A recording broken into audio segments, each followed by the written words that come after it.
Do you want to learn how to make an FPS counter like you see in some Roblox games? Well, I got you. In this video, I am going to be showing you how you can make a FPS counter in Roblox Studio. So without further ado, let's get started. First, add a new screen GUI into Starter GUI.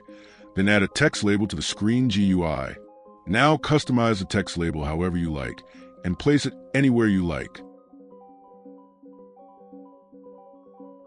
You can leave the text empty, as we are going to be setting the text in the script.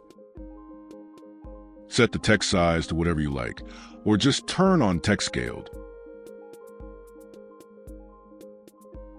Also in your screen GUI, I recommend turning on Ignore GUI Inset, because if the setting is off, if you place your text label on top of the screen, like the very top, it might end up somewhere about here.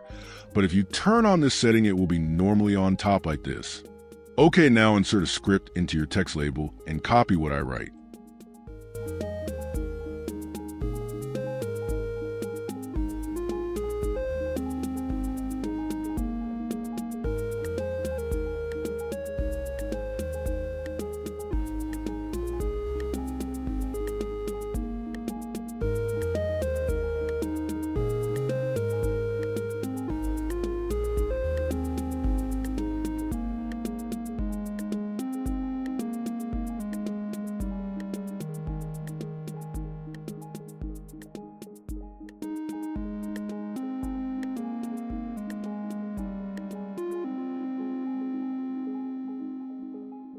Okay, now I am going to explain what some parts of the script mean.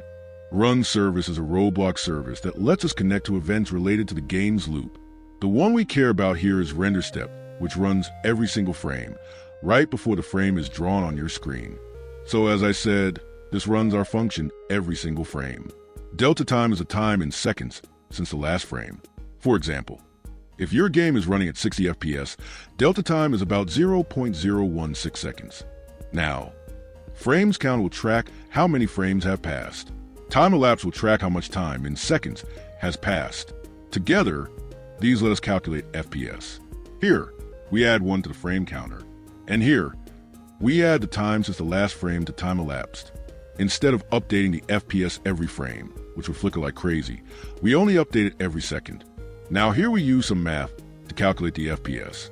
Currently, I update the FPS every second, right? So we divide the number of frames, which in my case is the FPS, is almost always 240 by the time elapsed, which is a second because here we said that we will update this every second. For example, if we set this to something like 0.2 seconds, the text show in the FPS will be updated every 0.2 seconds. I will show you some easy and quick math for my example. As we already know, the render step function will update every single frame. After 1 second, frames counted would be about 60, because 60 frames happen in the second and time elapsed would be about 1 second. Then we do the math. So the FPS counter would show 60 FPS. Now let's say that we set the FPS text to update every 0.2 seconds. In that case, it's not going to be FPS per second. It's going to be frames per 0.2 seconds, right? Well, no, because the math already makes it so that it's always frames per second. Because if the player will get 12 frames in 0.2 seconds, then it's going to divide the 12 by 0.2, which makes it 60. That's why this math is useful, because even when we update our frames every 0.2 seconds or just another number, it will still show us frames per second. Hope what I said makes sense. Okay, now we set text to the number of FPS that the math gave us, and then we add a text after that, which is FPS. Then we set the frames counted and time elapsed to 0, so that the script can calculate the FPS after it was updated. Now I explained the whole script, so I am going to show you what it looks like in game. As you can see, it shows my FPS and the FPS update every single second. Now I will show you what it looks like when we update it every 0.5 seconds. Now, as you can see, it still shows my FPS, but now it updates it every 0.5 seconds.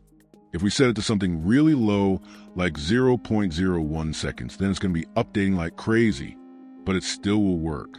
Now, if I set it to something like 0.1 seconds, it's pretty good. It updates fast, but you can still probably read what it says. So yeah, that's going to be it for today's video. Hope you have a nice day or night and bye.